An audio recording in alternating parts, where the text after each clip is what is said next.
sebentar untuk mewawancara Ibu tentang pengambilan keputusan di sekolah Ibu. Boleh Ibu? Baik. Jadi ada beberapa pertanyaan yang ingin saya tanyakan kepada Ibu. Jadi yang pertama, selama ini bagaimana Ibu dapat mengidentifikasi kasus-kasus yang merupakan dilema etika atau bujukan moral seperti itu, Bu? Ya, baik. Kalau menurut saya, karena seperti pengalaman saya sendiri, kalau memang ada konflik atau kasus-kasus dilema etika ini, tentu kita harus identifikasi terlebih dahulu. Kemudian barulah kita cari solusinya. Iya benar sekali Bu. Terus yang kedua, selama ini bagaimana Ibu menjalankan pengambilan keputusan di sekolah Ibu, terutama untuk kasus-kasus di mana ada dua kepentingan yang sama-sama benar atau sama-sama mengandung nilai kebajikan. Bagaimana cara Ibu mengambil keputusan sebenarnya? Ya, baik. Kalau memang ada dilema seperti ini, antara kedua pihak memang merasa diri benar dan mungkin setelah kita identifikasi memang ada keduanya benar, maka kita harus menimbang dan menganalisis kembali mana yang paling benar. Jadi kita harus mengambil keputusan sesuai dengan kepentingan bersama, bukan hanya menentukan kepentingan pribadi saja. Ya Bu, saya setuju juga dengan pendapat Ibu. Ya. Terus langkah-langkah atau prosedur seperti apa yang biasa Ibu lakukan selama ini di sekolah? Ya, baik. Kalau langkah-langkah prosedur yang kita lakukan, yang sudah kita jalankan, yang pertama sekali itu bisa dengan menentukan penyebabnya terlebih dahulu. Kita harus cari tahu, harus identifikasi apa penyebab terjadi dilema ini. Kemudian barulah kita menentukan siapa yang terlibat. Kita juga cari tahu siapa yang memang ada oknum tertentu yang terlibat di dalamnya. Kemudian menanyakan kepada orang-orang terdekatnya. Jadi kita akan mendapat informasi dari orang-orang terdekat itu. Jadi setelah kita mengumpulkan informasi, barulah kita bisa mengambil keputusan untuk menyelesaikan dilema ini. Oke. Terus hal-hal apa saja yang selama ini Ibu anggap efektif dalam pengambilan keputusan pada kasus-kasus dilema etika? Ya, baik. Kalau hal-hal hal-hal apa saja yang selama ini ada yang Ibu anggap efektif itu dalam pengambilan sebuah keputusan pada kasus-kasus dilema etika? Kalau yang saya rasa efektif, cukup efektif, yang pertama itulah seperti yang saya katakan tadi, kita menganalisis dulu masalahnya apa, kita cari tahu, kita review dulu dengan lingkungan sekitarnya, apa penyebabnya, di mana, siapa, kemudian barulah kita bisa menentukan solusi untuk permasalahan itu. Oke, terima kasih Bu. Terus yang kelima Ibu, hal-hal apa saja yang selama ini merupakan tantangan Ibu dalam mengambil sebuah keputusan pada kasus-kasus dilema etika? Ada nggak Bu tantangannya? Ada, tetap ya. Kalau kita ingin menentukan sebuah keputusan, ada tantangannya juga. Jadi misalnya tantangannya begini, mungkin kedua belah pihak ini sama-sama benar, atau mungkin kedua belah pihak ini sama-sama dekat dengan kita. Jadi kita otomatis harus mempertimbangkan juga perasaan kedua belah pihak, harus mempertimbangkan kebutuhan kedua belah pihak. Tetapi walaupun di faktori dengan masalah itu, kita tetap harus objektif, harus tetap berpegang teguh pada yang namanya kan keadilan. Jadi walaupun memang kedua belah pihak itu konfliknya, bagi seorang yang mengambil keputusan itulah dia. Yang pertama, menimbang dulu yang mana yang paling benar di antara kedua yang benar ini. Kemudian keputusan yang kita ambil itu adalah keputusan yang baik bagi semua orang, bukan hanya keputusan yang menguntungkan bagi sebagian orang atau sebagian orang yang dekat dengan kita. Oke, terima kasih Ibu. Terus apakah Ibu memiliki sebuah jadwal tertentu dalam sebuah penyelesaian kasus dilema etika? Apa mungkin Ibu menyelesaikan di tempat, ataupun mungkin Ibu punya jadwal tertentu untuk menyelesaikannya? Ya, baik. Kalau memang terjadi sebuah dilema seperti ini, dan sebenarnya memang ada ya, karena realita kita memang seperti itu. Kalau memang terjadi di saat itu, ketika dilema yang kita alami itu memang bisa diselesaikan dengan mudah, mungkin tidak terlalu kompleks, itu bisa diselesaikan segera di tempat atau setelahnya. Tetapi kalau memungkinkan dilema yang terjadi itu agak lebih kompleks, mungkin harus dianalisa dulu, harus diidentifikasi dulu penyebabnya. Jadi itu membutuhkan jadwal, membutuhkan waktu tertentu untuk penyelesaiannya. Oke, seperti itu Bu ya. Jadi selanjutnya ada nggak seseorang atau faktor-faktor apa yang selama atau membantu ibu dalam pengambilan keputusan dalam kasus-kasus dilema etika? Ada nggak seseorang yang bisa membantu ibu? Tentu ada, karena kita kan di sini dalam ranah satu sekolah. Satu sekolah itu bukan hanya kita sendiri, bukan hanya karena kita berada di posisi kepala sekolah boleh mengambil keputusan secara sendiri kan. Kita juga harus menimbang pendapat-pendapat orang-orang sekitar kita, orang-orang yang bisa memang kita ajak bicara, kemudian juga kita identifikasi orang-orang terdekat orang tersebut. Jadi kita bisa tahu apa permasalahannya, apa dilemanya.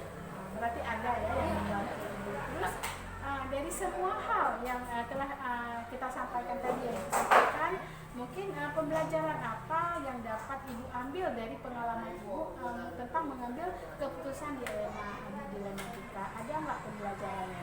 Banyak sekali.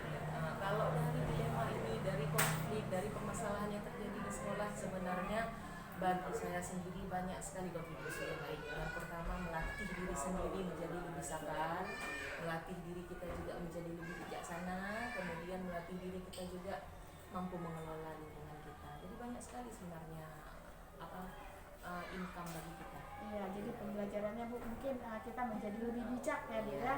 Seperti itu. Mungkin cukup di sini Bu wawancara kita hari ini. Terima kasih atas waktunya. Mungkin itu saja Bu.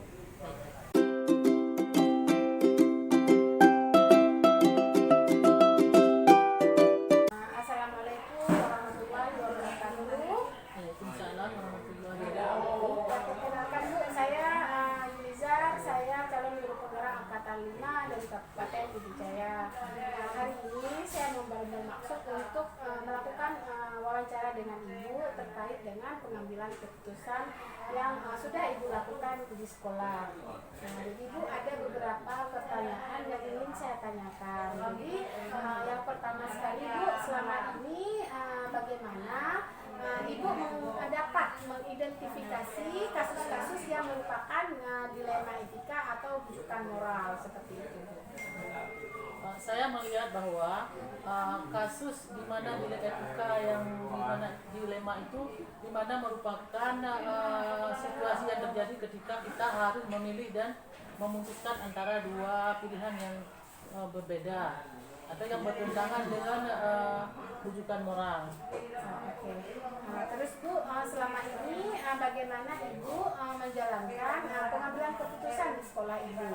Terutama untuk kasus-kasus di mana ada dua kepentingan yang sama-sama benar atau sama-sama mengandung nilai kebijakan. Jadi kan ada misalnya kalau misalnya ada kasus, jadi di situ keduanya itu sama-sama benar. Apa yang pengambilan keputusan seperti apa yang Ibu lakukan? Sebelum keputusan diambil dalam kasus dilema etika terlebih dahulu, saya melakukan atau mengumpulkan fakta yang terjadi, siapa-siapa yang terlibat menganalisis benar saatnya atau membuat alternatif atau solusi membuat keputusan yang ada. Oke, terus Bu, langkah-langkah atau prosedur seperti apa yang biasanya dilakukan selama ini? Langkah-langkahnya? Iya. Yaitu saya lakukan itu mengumpulkan fakta yang terjadi, ya. Misalnya menentukan siapa yang terlibat atau menganalisis benar kesalahannya membuat alternatif solusi tersebut. Oke Bu, yang keempat Bu, hal-hal apa saja yang selama ini Ibu anggap efektif dalam pengambilan keputusan pada kasus-kasus dilema etika yang seperti yang kita ketahui Bu, yang dilema etika itu adalah kasus di mana benar melawan benar seperti itu. Hal apa yang Ibu anggap selama ini Ibu anggap efektif itu dalam pengambilan keputusan? Hal-hal yang efektif dalam mengambil keputusan itu harus dilema etika adalah yang menelaah siapa-siapa yang terlibat dalamnya. Oke. Nah. Oke Bu, pertanyaan selanjutnya Bu, hal-hal apa saja yang selama ini merupakan tantangan dalam pengambilan keputusan pada kasus-kasus dilema etika? Ada nggak Bu tantangannya? Ada, misalnya tantangannya adalah dalam mengambil keputusan kita harus mengambil kasus yang dilema etika itu adalah masalah tersebut punya nilai yang sama-sama penting.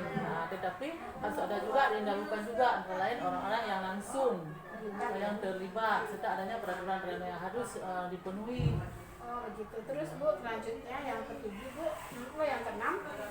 Jadi apakah Ibu memiliki sebuah jadwal tertentu dalam sebuah penyelesaian kasus dilema? Nah, jadi apakah Ibu langsung menyelesaikannya di tempat atau memiliki sebuah jadwal untuk menyelesaikannya? Jadi bentuk atau prosedur seperti apa yang Ibu jalankan selama ini?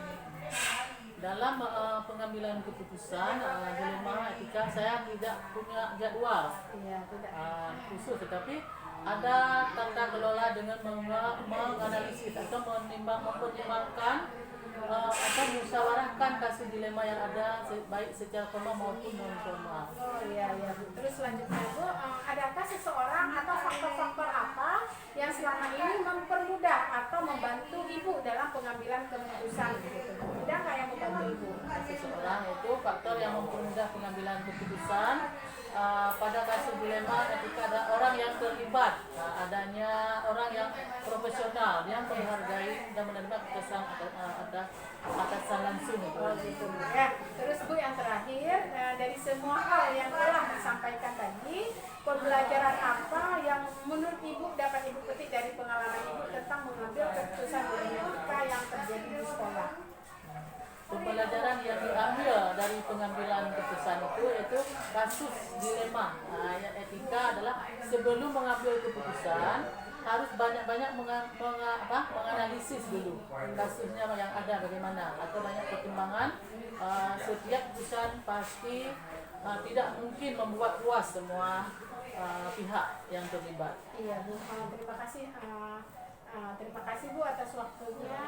Mungkin ini adalah pertanyaan yang sudah saya ajukan ke Ibu dan Ibu juga sudah menjawab tentang pengambilan keputusan yang ada di sekolah Ibu. Terima kasih banyak Bu. Assalamualaikum warahmatullahi wabarakatuh.